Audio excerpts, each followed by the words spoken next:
Hello and welcome back to another in-depth weather video. Today we are talking about Tropical Storm K, which during the next day or two will be starting to make its impacts on the San Diego area of Southern California.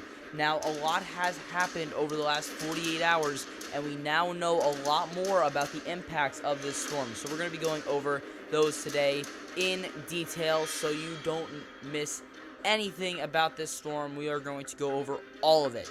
So stay tuned here. It's going to be very informative. So starting off here with the current statistics for this storm. K has maximum sustained winds of 65 miles per hour. It got downgraded to a tropical storm just a few hours before I am recording this, which is sometime late Thursday. It has minimum central pressure of 985 millibars and is moving northwest at 14 miles per hour. Now, at the moment, the cone for the storm shows this general turn to the west.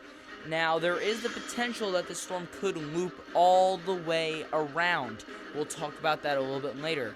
But one of the more important things right now is how large this wind field is. The current wind extent of this storm, which is just off the coast of Baja California, stretches all the way to parts of mainland Mexico. That is the equivalent if the storm was located over San Diego.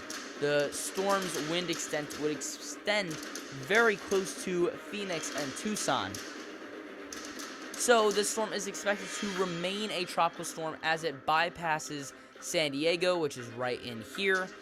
And this is a good thing because it is going to be taking that turn off the coast, which will be a benefit to this area since there will be no direct impact. But that doesn't mean that there won't be any impacts. We are going to be seeing plenty, mostly in terms of rainfall. Areas of the San Diego region could see up to 6 inches of rainfall because of the system, which has led the Weather Prediction Center to put in place moderate risks for exceeding flash flood guidance that is at least 40%. And that is through Saturday morning. Now, through Sunday morning, that does go away. But this yellow area, which is a slight risk, at least 15% chance of exceeding flash flood guidance, is not going anywhere through Sunday morning. So definitely a great risk for flash flooding in this region, which would also mean mudslides.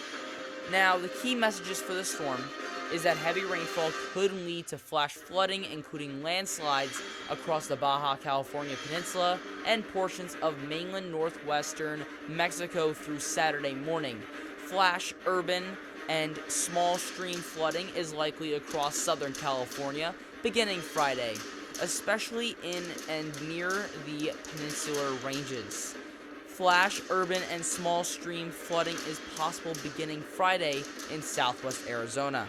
Tropical storm conditions are occurring over portions of the Baja California Peninsula, and these conditions should continue to spread northward during the next day or so, where a tropical storm warning is in effect. Strong winds not directly associated with K's core wind fields are expected across portions of Southern California and extreme southwestern Arizona beginning on Friday. For information on this wind hazard, users should see the high wind warnings and other products from their local NWS weather office.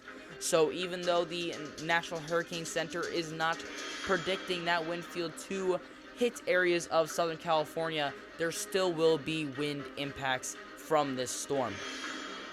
Let's look at our current storm information, starting off here with our global hurricane models. These are showing that general meandering towards the west, but a few models are having the storm come back towards Southern California. Now, at this time, it will be at least a tropical depression, which means we won't have to worry about it much, but this storm remaining off the coast for a while could lead to rough surf, as well as maybe potentially some more outer bands hitting the area. The GEFS, GEPS, and European ensembles all show some sort of turn to the west. Now, the difference here is whether the storm kind of curls back or continues to move off to the south. Now, the intensity guidance here shows the storm is weakening and will weaken to a tropical depression, most likely over the next 36 to 48 hours. So we're going to be taking a look at 3 models here: the GFS, the European model, and the NAM 3-kilometer model.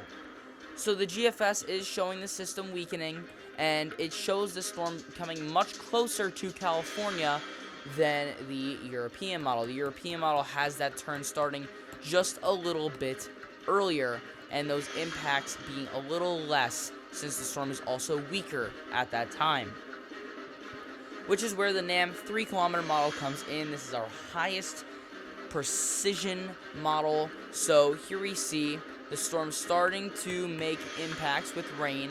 This is 6 a.m. Eastern on Friday. Now, as the storm continues to move inland, you can see the rain kind of stays in the mountainous regions inland from the San Diego area, but there could still be outer bands that impact the San Diego region, especially starting around midnight Eastern time, which I believe is around 9 p.m. Pacific time on Friday, but midnight Eastern on Saturday. Now, as this storm continues to spin off to the west, we have a pretty large band of consistent light to moderate rainfall, if not areas of moderate to heavy rainfall, moving across California, and this band does disintegrate before it gets to Los Angeles, but we have enough moisture in place that areas of the higher elevations in California by Los Angeles could see a little bit of rainfall. Now, this storm doesn't just impact California. Other very outer bands of the system will be impacting areas of Arizona as well, which is why flash flooding risks are also put up in those areas. Now, all in all, here is the total rainfall for this system predicted by the NAM 3-kilometer model. You could see that there are areas in Southern California and Southern Arizona that could see at least 2 inches of rainfall. Now, the NAM 3-kilometer model is not showing that 6-inch amounts in many areas, maybe in some of the higher elevations.